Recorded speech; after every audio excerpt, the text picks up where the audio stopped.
नमस्कार, इस समय हम मौजूद हैं मुंडका विधानसभा के प्रत्याशी श्री गजेंद्र दराल जी के साथ।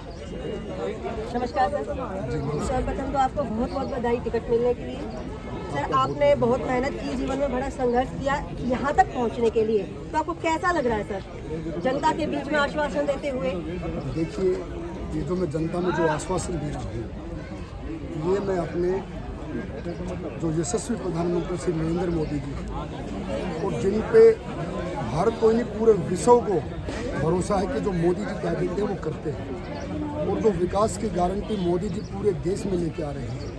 और ये मेरी दिल्ली कहीं ना कहीं अछूती है, क्योंकि डबल इंजन सरकार न होने के कारण उनकी कितनी सारी योजनाओं को ये भ्रष्टाचारी रोक देता है। तो ये जो मैं इतने बड़े बड़े वादे भी जो कर रहा हूँ, ये बड़े वादे नहीं है, क्योंकि यशस्वी प्रधानमंत्री मोदी जी का सपना है कि मेरे पूरे देश का एक ऐसा विकास हो और ये भारत 2047 तक विकसित राष्ट्र बनकर और पूरे विश्व के नंबर 1 पर आकर और मेरा सनातन धर्म पूरे विश्व में परचम लहराए।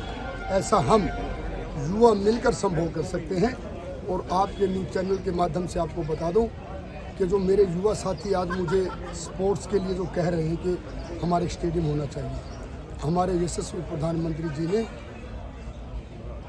पूरे भारतवर्ष के अंदर 1 लाख युवाओं को राजनीति में सक्रिय करने के लिए अपील की और लगे भी हुए। वो इस राजनीति का चेहरा ही बदलना चाहते हैं। और स्पोर्ट्स के लिए तो वो इतने इच्छुक होते हैं, उनको बड़ी खुशी होती है।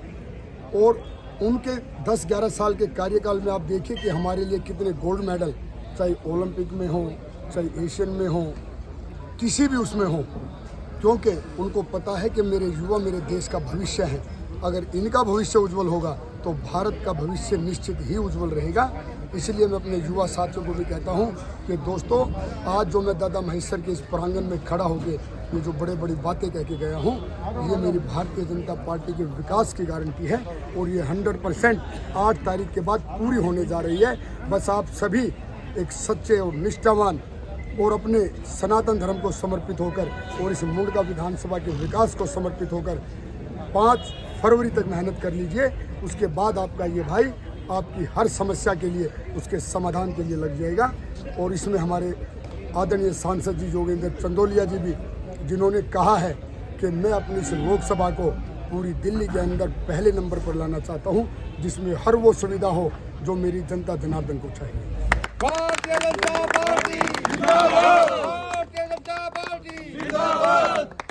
पिछले 10 साल से आप पार्टी अपने दावे, अपने दलीलें रख रही है। आज भी वो वही सब रख रही है। अपने ब्रह्मास्त्र कह सकते हैं, 2100 रुपये का महिलाओं को लुभावने वादे कर रही है। क्या लगता है आपको, इस बार भी जनता, महिलाएं, बुजुर्ग महिलाएं उनके बातों में आएंगी कहीं ना कहीं? इस बार नहीं आएंगी, क्योंकि झूठ कुछ समय तक चल सकता है। पहले 5 साल में उसने कहा कि मुझे अभी बहुत सारी दिक्कतें आई, मुझे 5 साल और दीजिए, और जनता ने पूरा समर्थन दिया 5 साल, फिर 5 साल और दिया।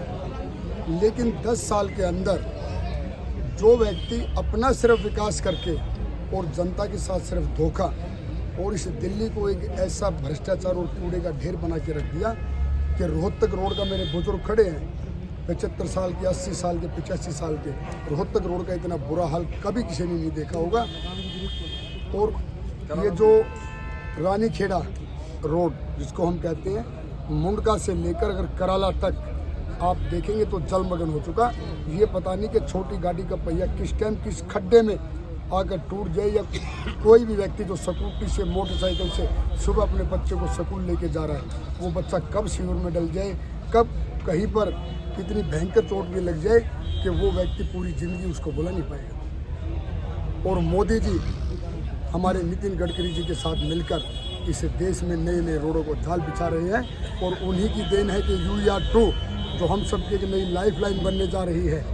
और मैं तो कहूँगा कि मदनपुर गांव का भी सौभाग्य कि जब से वो हाईवे घूमा है, एक नई रौनक और एक बड़ा सुंदर दृश्य देखने को मिल रहा है, जिस पर चालू होने के बाद अगर हम यहाँ से एयरपोर्ट जाते हैं तो 5 मिनट में, और अगर हम GT कलनाल रोड पर जाते हैं सिंगू बॉर्डर तो 5 मिनट में। ये हमारे मोदी जी की सोच है। हमारे आदरणीय मोदी जी ने जब से ये संकल्प जारी किया है जनता की योजनाओं के लिए, तो देखा जा रहा है कि बीजेपी के तकरीबन प्रत्याशियों के मन में एक नया जज्बा, एक नया जुनून आया उन्हें जनता को आश्वासन देने का।